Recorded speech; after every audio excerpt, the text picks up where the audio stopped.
The session here, and this brings us to reports, appointments, directives, and correspondence. Jesse, I'll start with you this time. Oh, sorry, Candy?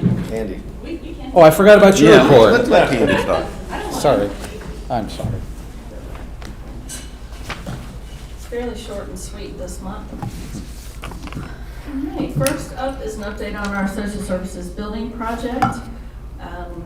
We have final schematic design and building specifications nearing completion. We have another meeting March the 26th to review all of the design drawings with the various county staff that need to look at those and with the design committee. And then we will have a presentation to the board at the April 8th meeting, and then we will request authorization for the project to go out to bid. We have closed on the property, that's been finalized, and have some highlighted bullets that represent modifications to the financing bid schedule. So April 8th board meeting, we will now consider authorization to bid the project. The next change in late May, we will receive construction bids. And then June 10th, the board will consider approval of a construction contract and then approval of the VRA financing resolution and documents for that permanent financing. Next up is the high school renovation project. Remaining key dates are tonight we're going to hold a public hearing on the financing, which considers a resolution approving the financing and associated documents. April 22nd, we will have we won't have it, but the VPSA bond sale will occur. On May 6th, executed closing documents will be due to VPSA, and May 13th is the tentative VPSA closing date. As far as FY26 budget, we will have our budget introduction now as planned for the March 18th budget work session. Staff is anticipating receipt of the FY26 school division funding request on, I didn't finish my sentence, on March 17th. So we will have that information to provide to you at the March 18th work session. Remaining 25 General Assembly session dates. April 2nd is the reconvened session for the governor's amendments and vetoes. Mr. Brantley met with an AEP technician, and 3 new lights will be installed in Livingston at up the corner of Main Street and Front Street there. And according to AEP, there should be no charge for installation. The monthly cost is minimal at $6 to $12 per light still. We will be getting started with regional water supply planning. A kickoff meeting for the Middle James River 2 Regional Planning Unit, which we are a part of, will be held in Alta Vista, Virginia on March 24th, 2025.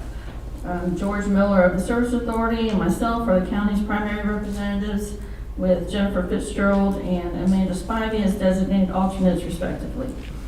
Other localities in our RPU are Amherst, Appomattox, Campbell, us, City of Lynchburg, Town of Amherst, Town of Appomattox, Town of Brookneal, and Town of Pamplin City. Planning district commissions and member locality service authorities are additional participants. The regional water supply plans are due to be submitted to DEQ by October 10th, 2029. I do have some follow-up from the board's consideration of CHA's follow-up proposals. You all had questions about the phase 1 well evaluation. And let's see. Yes. So you wanted the following clarification, or CHA provided the following clarification on those questions. Phase 1 well investigation uses resistivity testing or imaging to map the geologic formations on the property. This will identify locations where well development is most likely to be successful. Based on that geology, this could be a single location or multiple locations. He said regardless, the well sites will be ranked in order of favorability. CHA would prepare a proposed well site drawing and will provide estimated costs to drill test wells and perform drawdown tests. Based on the proposed well site drawing developed by CHA, the county could get proposals from local well drillers to prepare a test well drilling plan that includes estimated costs for various depths of test wells, drawdown tests, and water quality testing, Or alternatively, CHA could add this level of local pricing coordination to the proposed scope for an additional $6,000. Once the cost proposals are obtained, the county can proceed with hiring a well driller to establish the test wells, then do the actual performance of the drawdown and water quality testing in accordance with the test well drilling plan. The actual drawdown test will determine how much water can be withdrawn from any identified wells. So, and this level of detail is needed in order to know whether or not any new volume produced on the Larkin property would be sufficient to support any planned development there and provide any additional Livingston system-wide water capacity. Mr. Steele advised that typically when a county identifies the need for additional water, they would work with the authority to develop the additional water, and then it gets turned over to the authority for operation, maintenance, and maintaining regulatory compliance. The new source can support any area that is agreed upon by both parties, assuming it meets the details of any current agreements and produces enough volume to support multiple development areas. So that was a mouthful. I don't know if that helps clarify what that particular piece of the follow-up proposal would entail. So 18 grand is just to kind of observe the sites to see where they do the wells. Well, they do this resistivity testing, which is pretty in-depth, I think, scientific kind of process to identify where the aquifers are and where the water is on the property. And that informs where the likelihood of good wells would be.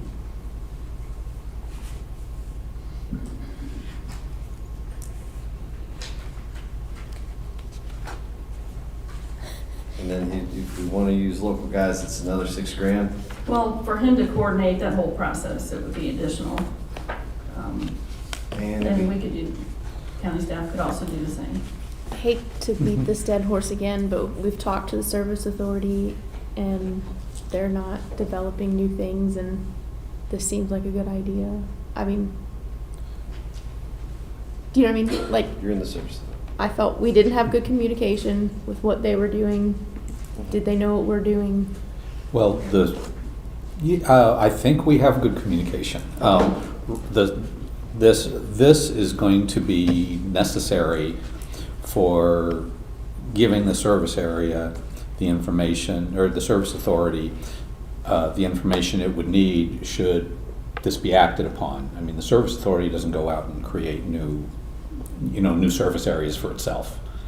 It's based on the direction from the county to do that. Right, there would be a whole lot more coordination with the service authority once, if a plan was identified to, drill these wells and it provided enough water beyond just serving the Larkin property, let's say, and it could increase the capacity of the whole system.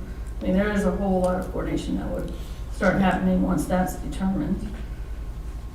And typically the localities, develop the infrastructure and the service authorities manage and operate them. Exactly. It's a strange way to go about it, but okay. So do we need a motion to be able to go forward on this, to allocate the money for the resistivity and the test wells? Yeah, I would need approval to go ahead with that particular piece of the proposal. I'm prepared to go forward with this. I will say, to me, I've drilled probably 20, 30 wells a year, and even in some tough places, and the best science is always going to be the local guy with a stick, and he does that part for free. And like I'm going to sit here and say 18 grand, you could probably get somebody to pop a few holes in for 18 grand, depending on how deep they're going, if you cut them a deal, and not drop a well pump just to see what happens at the first 300 feet. I just feel like this is just an extra unnecessary step. I've done exploratory wells on lots when I'm like, do we know if there's water there? Well, one of the neighbors says it's hard. So we do a test well, and we see what happens. Well, I guess the question is, if this all happens and we need to find funding to explore it and all that stuff, do we have to have that report in our hand? Right. Yes, that was gonna be my next. And so basically we have to have that's one of those things. Yes, Okay. yes. Yeah. We need the scientific data behind what we want to do in order to get, certain grant funding or, DEQ funding, those types of things. I don't disagree with what you're saying at all. No, I It's just understand. the bureaucracy of Got it, for whatever grants or whatever the else we hoops get. we're gonna have to jump through if we want to get Okay. funding. Yeah, Well, if we want money. do you want a consensus or a motion? A motion. Let's would have a be great. motion, And please. now, do we want to do the additional local pricing coordination to the proposed scope for an additional $6,000? I certainly would be in favor of that. Might as well. Yeah. At least gives us some local guys to help us. And it gets us rolling on all this. I believe that we should, Mr. Chairman, I move that we approve CHA proposal, Phase 1 well evaluation, $18,000 with the additional $6,000 for local pricing coordination proposed scope. I think that sounds good. Okay, do we have a Second. second? Thank you. Any further discussion? Okay, shall we vote? Dr. Liggett? Yes. Mr. Park? Yes. Mr. Rutherford? Yes. Mr. Reed? Yes. All right, thank you very much. Okay. All right, lastly, I've included the meals and lodging tax collection and entity tracking data. Let's see, our lodging units went up from 815 to 816 in number. So if anyone has any questions about that, happy to answer. What if we extrapolated it some more, not on monthly, but could we get zip codes? Like how many are in what zip code? Or is that, you want me just I email? can check and see. If it's not easy, then it's okay. I think we might be able to do The that. only reason why I want to do this is I want to see how it compares to the site that I utilize, airdna.com, and just see if, because it populates on a zip code basis. Okay. If May it's hard take- to- May take just a little bit. If but- it's hard to get, I ain't dying on the hill. Okay. We're already doing good with what we got, but I'd be We'll curious. check on that. Okay. Okay.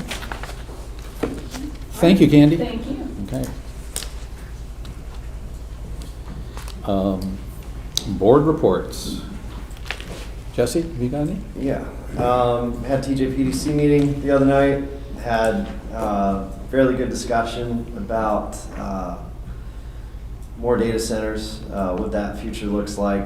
There was some grant concerns, just as changeover with administrations, how this may impact some of our different funding mechanisms, but as it appeared, staff had indicated that nothing's been disrupted on the TJPDC side.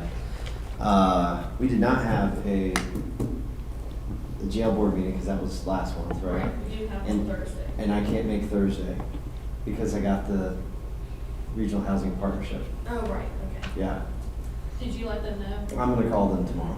I can make sure I do. I can also. Yeah, if you could, that'd be great. Had a good discussion there. Got some interesting info as it relates to housing costs in Nelson. Obviously, they're continuing to go up. Median house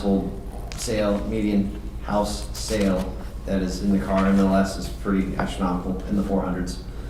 Some zip codes, 500s. Lynchburg, I'm getting some data from the Lynchburg Association Realtors just so that we can get a better reflection on both sides. Because usually it just gets monopolized on that side, whereas the Arrington, sometimes that Piney River, Amherst side of Nelson, Appomattox is a better reflection is coming out of the Lynchburg MLS. So I'm gonna see if I can grab that from the association. Beyond that, met with some constituents regarding the crosswalk in Livingston, so that was exciting. We have a Livingston Merchant Association, we had a meeting recently that was attended in a huge regard.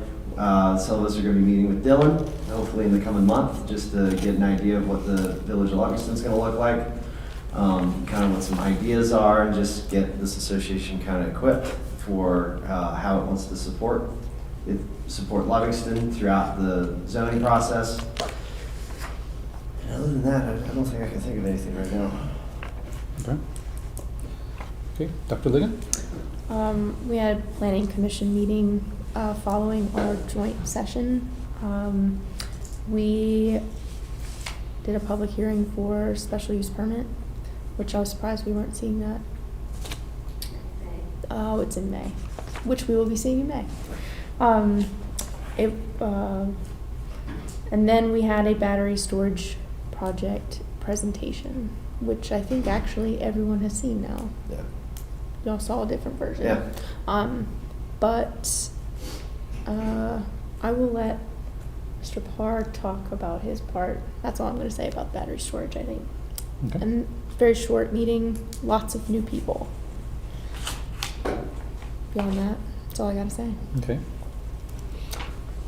Mr. Park? Yep, so Friday night, there was a fundraiser for the Fleetwood Community Center at the Massey's Mill Ruleton Club, spaghetti dinner, and they raised almost $10,000 Awesome. at that.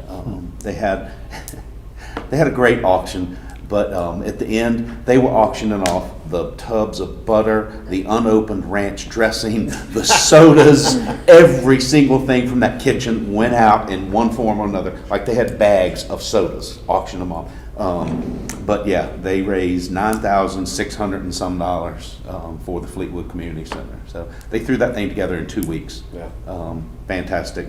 Jessica Fitzgerald was the mastermind. She is the master of those types of fundraisers for either people in the community that have medical bills, or in this case, Fleetwood Community Center. So, and we had a good time. It was fun. We had a meeting with the design committee for the social services building, and you all will be getting a presentation. We will be getting a presentation next month. Yes. Next month of the, I'll call it the storyboard, but all of the colors and textures and all of the stuff outside, inside. We're really excited to share that with you all because a lot of work has gone into designing and picking everything for that, and it's been an interesting process and a lot of hard work, but they've done a good job of making it easier for us to narrow those choices down. So excited for you all to see that. EMS Council met a couple weeks ago. No, it was the night of our last board meeting. That's right, because we were delayed a week because of the weather. And not a whole lot happened, but I will say that as far as the, what's the position? The fire marshal position. The overall, as a board, the EMS Council supports the position. And they just wanted to pass that along. So, speaking of the meeting, Dr. Ligon mentioned the battery storage at Central Virginia Electric Co-op, battery energy storage. Mr. Reed and I were able to attend a presentation at the co-op, which was actually my first time at the co-op headquarters. I'd never been there before. And it's, what, 25 years ago? They show you the museum and all that? Yeah. I got afterwards. I went around and saw everything. That was pretty neat. Can't believe I'd never been there. But yeah. So basically, what I gathered from the meeting, the project they're working on is picture a storage unit, like a tractor trailer, one of those, about that size, that stores energy in off-peak times. So in the middle of the night, when energy's cheaper for them, they can buy it, store it in these big batteries, and then at high peak times, they can release it. So they're buying energy at a cheaper price. The thing that I was wondering the entire meeting, and have since asked a couple of other people, is why we're involved in this project to begin with. That this is just them doing their standard operating procedure, and I don't understand why. So I think that we as a board need to direct the Planning Commission that we don't need an ordinance for this. We don't need to amend anything, and we just allow them to proceed just as part of their regular work, and that it be an accessory to the utility. I don't know. I mean, it seems like everybody's had the presentations. Does anybody see where I'm coming from? And I've also asked the chair of the Planning Commission, and he agrees. He feels like... Dylan and I discussed it the other day, and I think your suggestion is solid. I think it's the easiest way to do it for sure. So can we just direct the Planning Commission to not amend the ordinance? Yeah. I mean, after seeing what it is, it's nothing more than them operating under their normal. I think we can give them a recommendation, but the planning commission can do what it wants and then bring it to us Yes. if they decide otherwise. Yeah. But I think letting them know our thoughts would. Well, that's my thoughts on that. Is we're overstepping. I think it's As I overstepping. say, we don't vote on if they change the transformer of technology. Exactly. changes. We don't have to tell them when to put a new Yeah, and we shouldn't. pole. You know. So, It sounds like you all can make a recommendation to the planning commission, yeah. but not direct them to stop something that they initiated. Yeah. Is that correct? I don't mean to overstep my bounds either. I'm just saying, Yeah. from us, I don't think it's something that needs. Yeah. That's all I have to say about that. Okay.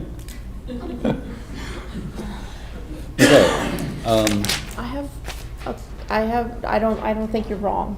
I have concerns about the timing with how many new people there are on the planning commission, and this was a way of learning, like, how things go. We had a lot of people leave because they didn't feel heard, so good communication and education, I think, will be a requirement to sidestep this, because I don't want the new people to have this bad feeling after hearing the old planning commission members leaving with such voice. You know what I mean? Yeah. So that's more my concern with that. I actually don't know enough to say whether that's a good idea or not Right. changing the And ordinance, so I will say, as a follow, I think I said it, but I did meet with the chairman of the planning commission and have that conversation before Okay. this. So I'm trying here. Good. Nailed it. Okay. Yeah, and the trip to CVAC was interesting for me because, not just for all those reasons, but because they actually have an EV charging station in the front of CVAC. So if you ever want to Park there and walk to the brewery. walk to the brewery, come back and have a charged car and a charged driver. Anyway,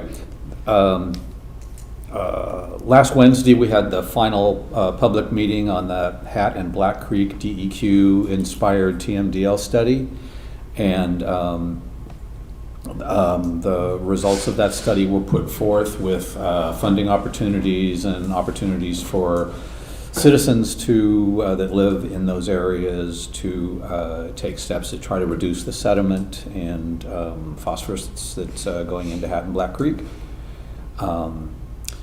It was a great meeting, and there's a 25-day comment period that goes along with it. Not sure that there will be very many comments because just about everybody saw it through to the end and got all their questions answered as they went. And there's not, but any comments that either the county or anyone in the community would like to put towards that, they'll be on the record, so they can do that. The Drug Recovery Court Advisory Committee met, and the tone in there was about as positive and upbeat as a meeting in the Commonwealth Attorney's Office can ever be, I think. We've had 2 graduations already of people that have gone through the court and come out on the other end. We have 6 current participants with potential graduations coming up in April, August, and December.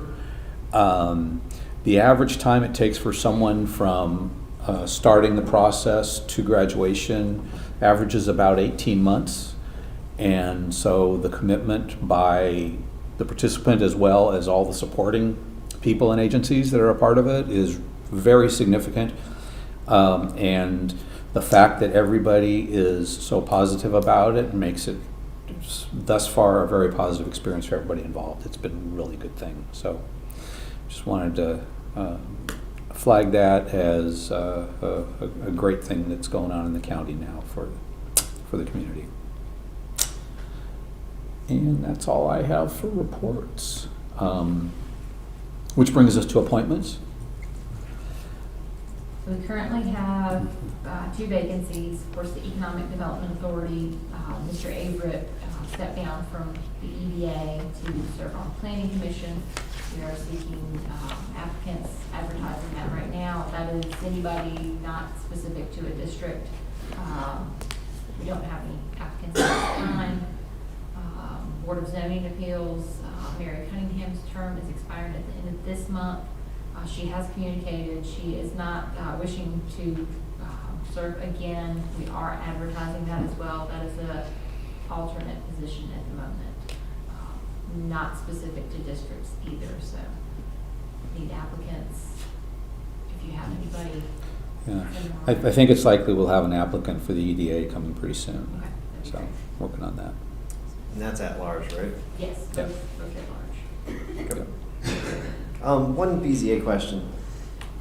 Is it state statute that requires that one planning commissioner serve on the BZA? I remember reading that.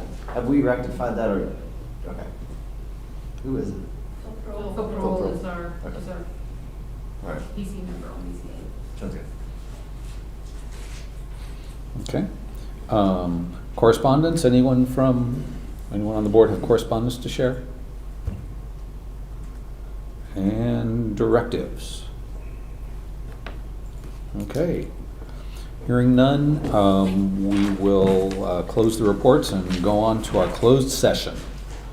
Mr. Rutherford, you want to? Yes, Mr. Chairman, I move that Nelson County Board of Supervisors convene a closed session to discuss the following as permitted by Virginia Code Sections 2.2-3711A7, consultation with legal counsel and briefings by staff members pertaining to actual litigation where such consultation or briefing in open meeting would adversely affect the negotiating or litigating posture of the public body. Litigation pertaining to the Region 2000 Services Authority. That's a motion. Okay. Have a motion? Second? Motion and second. Roll call? Dr. Leggett? Yes. Mr. Parr? Yes. Mr. Rutherford? Yes. Mr. Reed? Yes. Okay. Thank you all for attending.